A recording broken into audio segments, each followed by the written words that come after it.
Otras veces, pues tienes que ir delante de Dios en arrepentimiento, a recibir el perdón de pecados.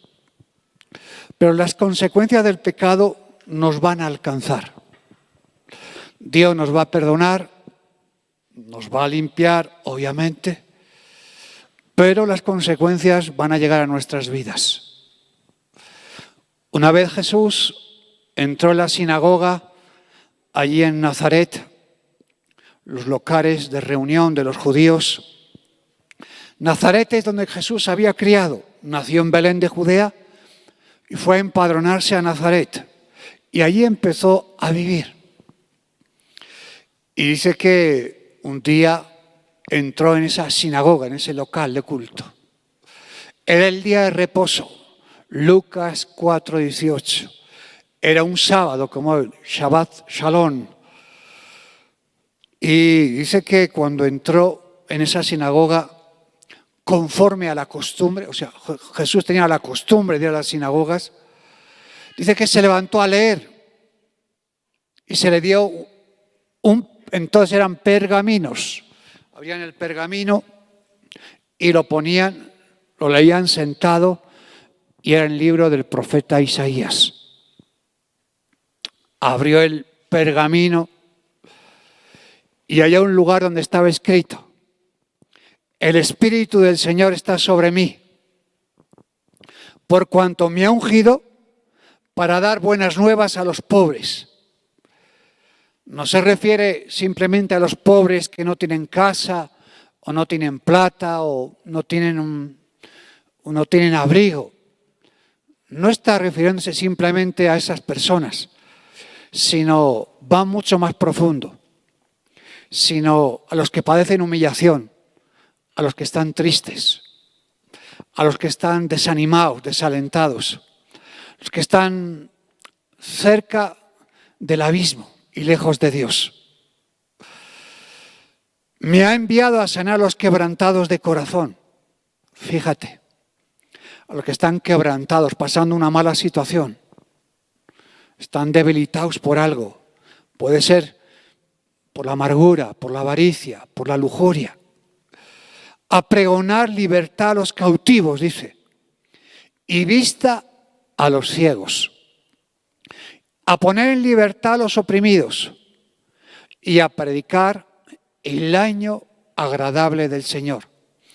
Y compartió esta porción del profeta Isaías, cerró el pergamino, ahí lo volvió a cerrar, enrolló el libro, dice aquí, y lo dio al ministro.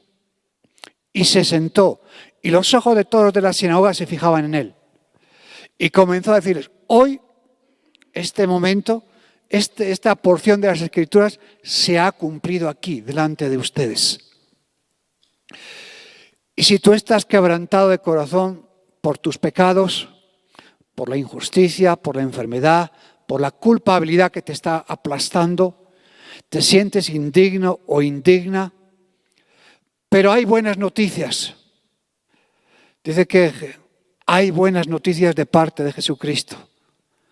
¿Y cómo empieza a abrir esa nueva vía? Con el arrepentimiento, con la humillación, con una limpieza a través del perdón. Y ahí empieza a venir otra vez esa paz interior que tanto necesitamos todos los días. Pablo a los romanos les decía: justificaos pues por la fe, tenemos paz para con Dios por medio de nuestro Señor Jesucristo. O sea, las heridas del pecado que están ahí, obviamente, ¿no? Las va a ir curando, las va a ir sanando y las va trayendo esa sanidad que uno dice: bueno, he orado y no tengo sanidad. Y tú quieres que una simple oración quite el pecado de 30, 20, 10, 5 años. Puede hacerlo si Él quiere, obviamente. Pero tienes que tener un corazón dispuesto para todo eso. Teníamos una familia en la congregación. Era una familia fiel. Estaba de Ujier, era una familia fiel de verdad. una familia que servía en la congregación con dedicación, con amor, con pasión. Y en un culto un día su esposa empezó a llorar. Hablábamos del Espíritu Santo, del quebrantamiento, y la señora empezó a llorar, a llorar y a llorar. El Espíritu Santo empezó a tomarla. Y lloró todo el culto. Acabó el culto y su esposo me dice: mi esposa no deja de llorar. Yo le dije: no se preocupe, el Señor está limpiando a su esposa. El Espíritu Santo le ha tomado de tal manera que lo está limpiando y limpiando y sanando interiormente. Se fueron a su casa y la mujer seguía llorando. 9 p.m. me pone un mensaje: pastor, mi mujer sigue llorando. Y digo: aleluya, eso es buena señal, que siga llorando. No puede parar de llorar. Que el Espíritu Santo, cuando te toma, no puedes parar. Ya no eres tú no llevas el control. Es Él limpiando y limpiando y limpiando. Y el lunes por la mañana me dice su esposo: toda la noche ha estado llorando mi esposa. Ahí vimos claramente que el Señor estaba haciendo una obra milagrosa en su esposa. El próximo domingo vino a la congregación. Era una mujer diferente. Le pregunté: ¿qué le pasó a usted, señora? Cuénteme. Es que yo no había nacido de nuevo. Era fiel, venía a la iglesia, cantaba las canciones, asistía, hacía cosas en la congregación, pero no había nacido de nuevo, ni del agua. Me bauticé, pero no hubo un nacimiento verdadero y genuino y real. Aquella noche nació de nuevo. Se dio cuenta de sus pecados, de su maldad, pero no por su propia cuenta, sino porque el Espíritu Santo le hizo ver su corazón y su mala actitud. Durante mucho tiempo, aunque en la iglesia era una angelita. Y tenía buena actitud. Pero dentro de su corazón había muchas cosas que tenía que arreglar. Y le pregunté: ¿cuántos años llevas en la congre? Y me dijo: 10 años. Pero ahora dentro de mí hay paz. Hay una paz que sobrepasa todo entendimiento. Es algo que yo no puedo entender. Hay una limpieza tan profunda que en una persona gruesa me siento como si me hubieran quitado 10, 15, 18 kilos de encima. Estoy como una pluma. Estoy relajada. Tengo algo dentro que no lo puedo explicar. Y tan necesario eso, ¿no?, en muchos de ustedes, que todavía no han experimentado eso. Ese nuevo nacimiento genuino y verdadero. Y si lo has recibido, fue tanto tiempo que ya te has endurecido otra vez. Te has endurecido, conoces la letra, pero no tienes la vida del Espíritu muchas veces. Y te has vuelto igual una persona mecánica, religiosa, que juzgas, que miras, que sabes, que dices.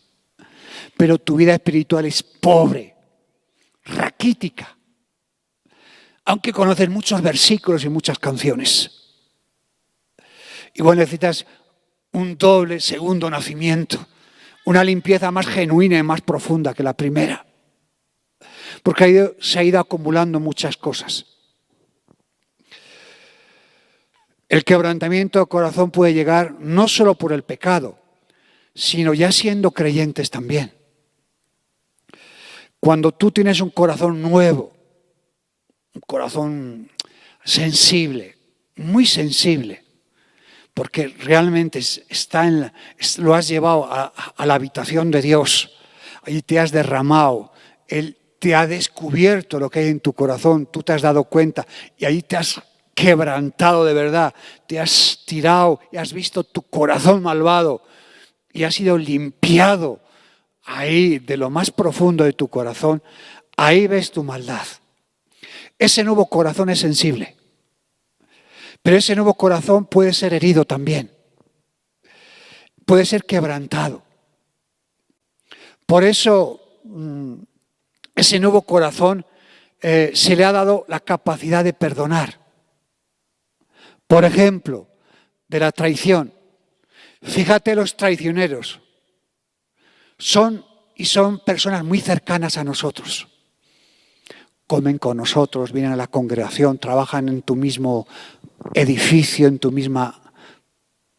Compartes con ellos cosas muy cercanas. Y esas personas cercanas a nosotros, esas sí rompen nuestro corazón. Compañeros de trabajo, esposos, esposas, hermanos, incluso de la congregación. Esa traición que tanto duele no viene de los enemigos, sino de alguien muy cercano, que habla, que pensabas que era tu hermano o tu amigo, y resulta que no era tanto. Salmo 55, 12 al 14.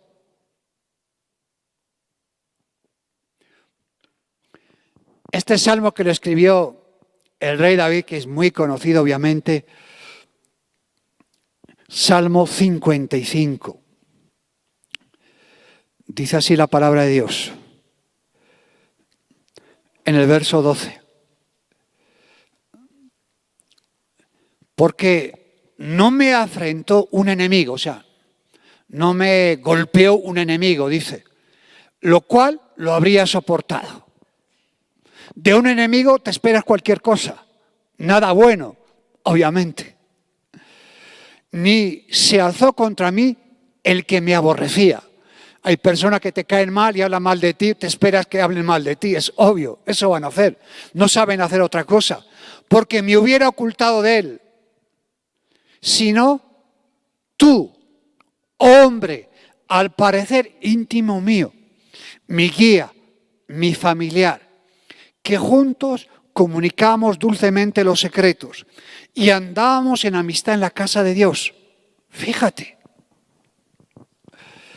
era alguien muy cercano que había traicionado a David. Alguien que le aconsejaba. Aquí David dice que fue traicionado por un consejero llamado Ahitofel. Ahitofel lo puedes ver en 2 Samuel, capítulo 15, 16, 17. Ahí vas a ver quién era Ahitofel. Ahitofel era el consejero de David. Era alguien con mucha sabiduría, que David lo tenía como un hombre muy cercano. David tenía varios hijos, pero uno de ellos era Absalón.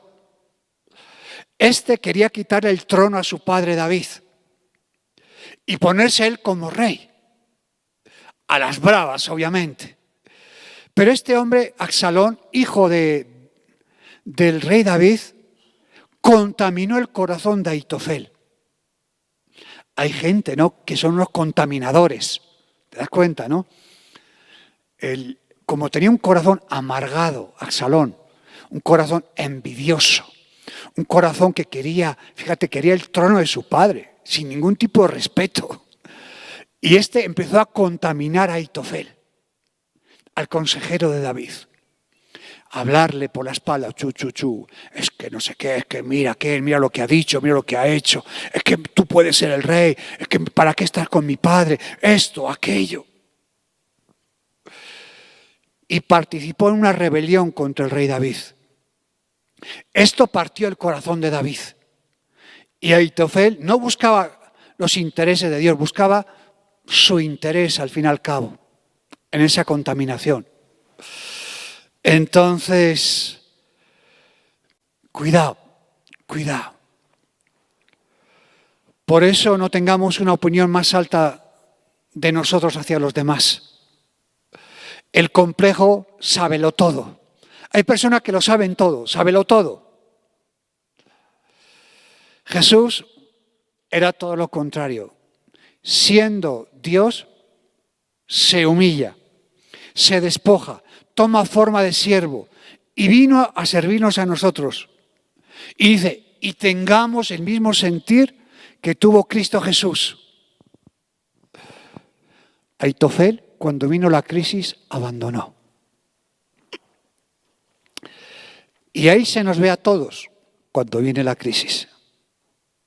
¿qué hacemos? Se va con el que mejor le convenía. Parecía amigo, pero su corazón no estaba recto delante de Dios.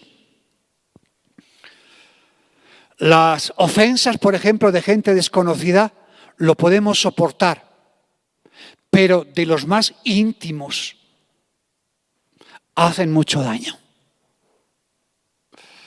Formaba parte de ese círculo personal, cercano.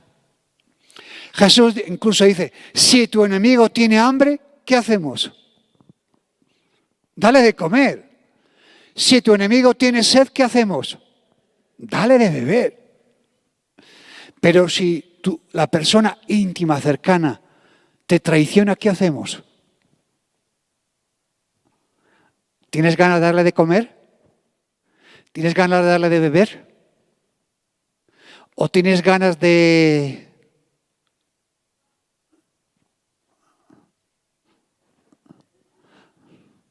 Hermanito, Dios te bendiga, no te preocupes. ¿Eso haces? Sí, ¿no? Pues yo no te lo he visto nunca. O sea, no sé cómo lo harás. Pregúntate, ¿eres una persona leal en que puedo confiar? ¿Eres una persona leal en que se puede confiar? ¿Que yo puedo confiarte algo y no te vas a estrellar conmigo como Aitofel? ¿Puedo confiar en ti? A ver, levanta la mano, a ver.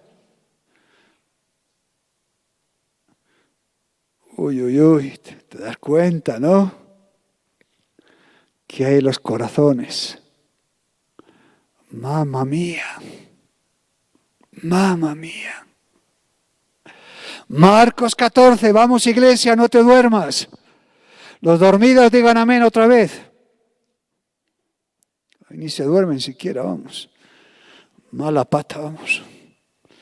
Marcos 14, 18. Jesús tuvo que lidiar con esto también. No es nada nuevo. Nada nuevo para Jesús. Cuando llegó la noche, vino él con los 12, el círculo íntimo que tenía. Y cuando se sentaron a la mesa, mientras comían, o sea, comer con Jesús no podían comer 100, comían media docena de personas, una docena, 12. El círculo íntimo, los 12 discípulos.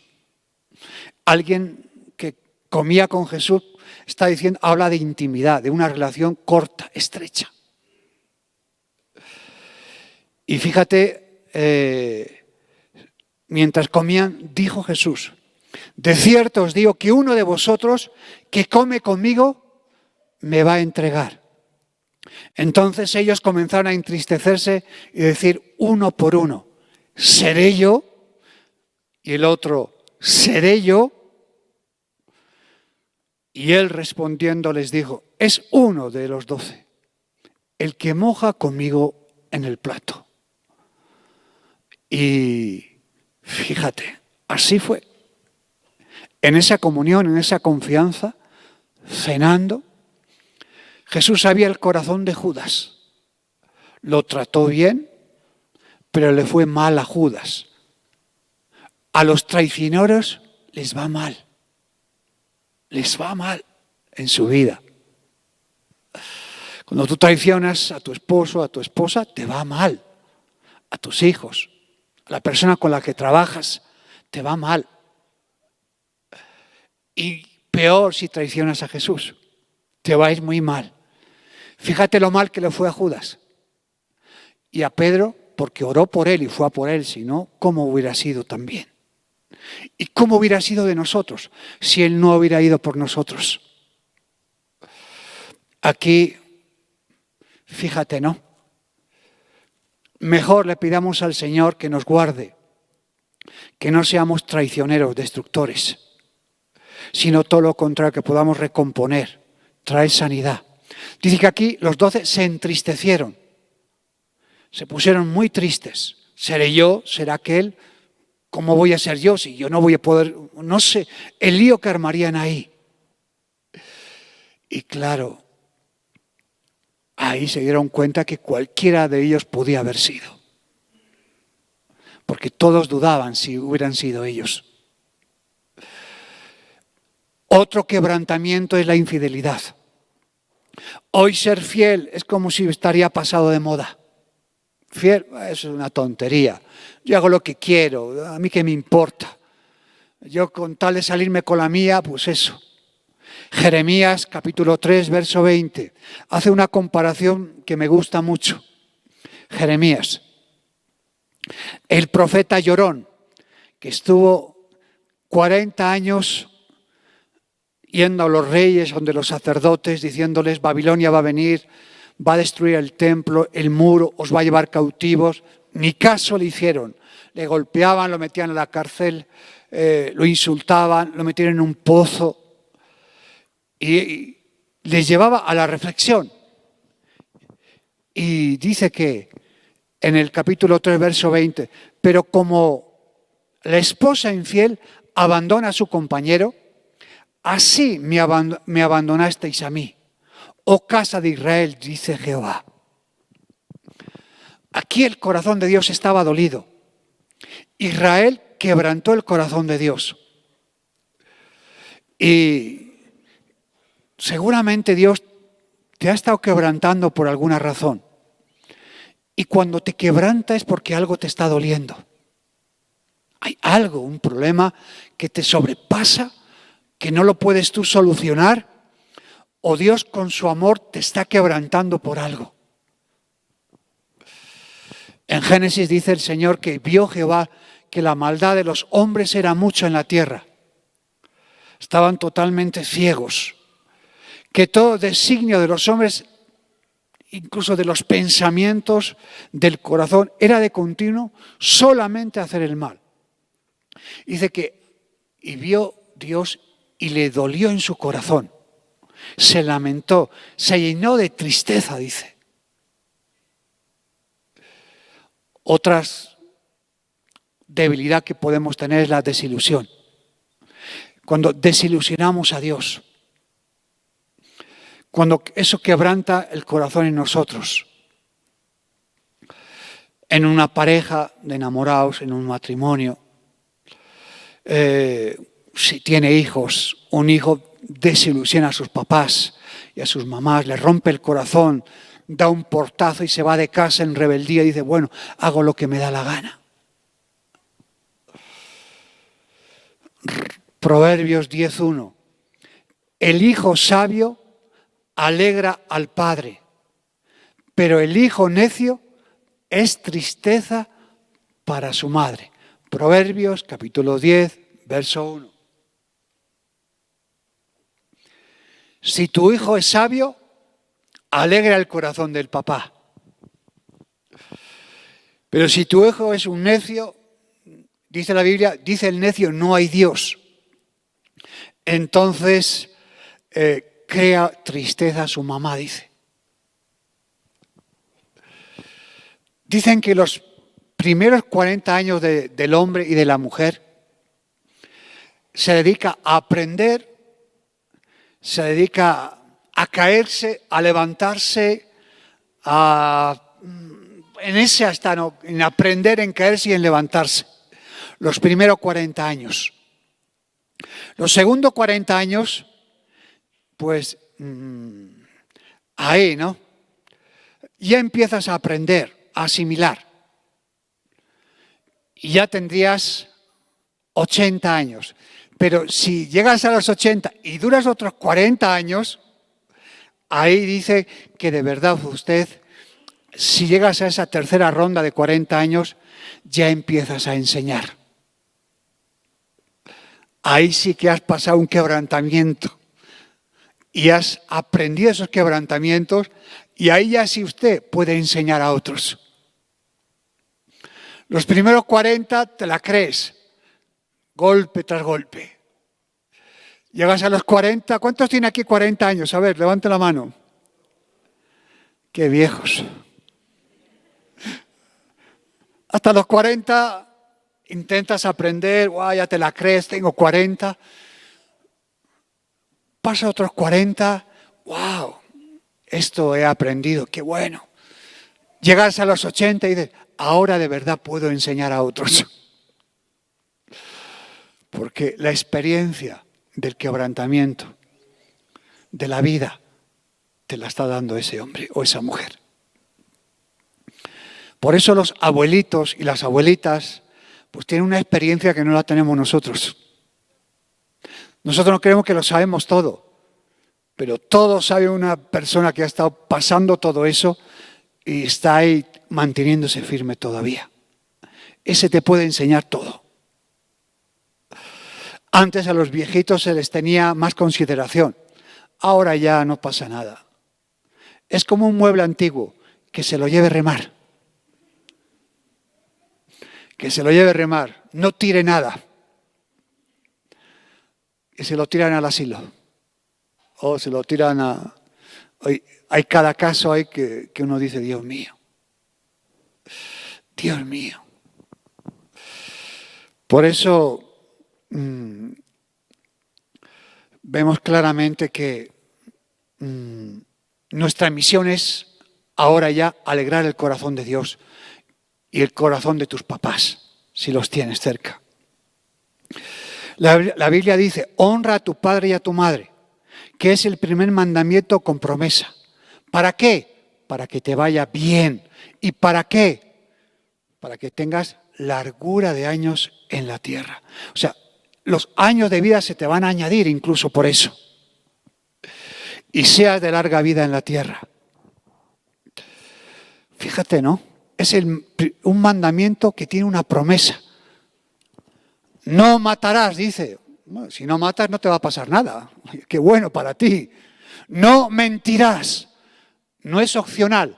Pero, ¿mientes o no mientes? No te pasa nada, ¿no? Eres muy santo y no, pero claro. No dirás falso testimonio. Hoy puedes decir y no te pasa nada. O sí. Pero cuando tú honras a tu padre y a tu madre, los respetas, los cuidas, los bendices, no los echas en no tire nada, eso tiene promesa. Es un mandamiento que detrás tiene una promesa, obviamente, ¿no? Y esa promesa es clave para ti y para mí también, ¿no? Nos va a dar larga vida. Usted quiere larga vida, ¿no? Pues yo también, si Dios lo permite. Gálatas 4:11. Estáis muy silenciosos hoy.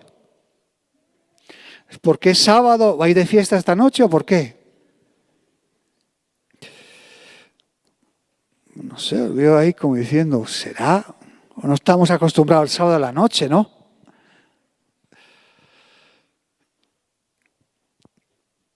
¿Cuántos creen que el apóstol San Pablo fue un buen siervo de Dios? ¿Cuántos creen que Pablo era un hombre de Dios 100%? Ese era un máquina, vamos. No lo paraba nadie, iba a por todas. Pues dice que un día estuvo en Galacia, bueno, estuvo un tiempito, ¿no? Y allí había una congregación y se llama a los Gálatas. Y dice que estuvo un tiempo allí, preparó una iglesia y dejó ancianos. Generalmente hacía eso, ¿no? Y San Pablo en el capítulo 4, verso 11, dice algo. Me temo de vosotros que haya trabajado en vano con ustedes. Fíjate lo que dice Pablo de los Gálatas. Otra traducción dice, me temo que el trabajo que hice con ustedes no sirvió de nada. ¿Era un mal apóstol Pablo? ¿Era un mal apóstol? ¿Era un mal pastor? ¿Enseñaba mal Pablo? ¿Dónde estaba el problema? Dice que los Gálatas, Pablo les da el Evangelio de la gracia, pero empezaron a retroceder. Y dijo, ¿cómo si os he enseñado el Evangelio de la gracia? Estáis retrocediendo ahora con las obras de la ley. Incluso les llama insensatos en otro lado. Sois insensatos, oh Gálatas insensatos, habiendo comenzado por las obras de gracia, ahora estáis retrocediendo por las obras de la ley.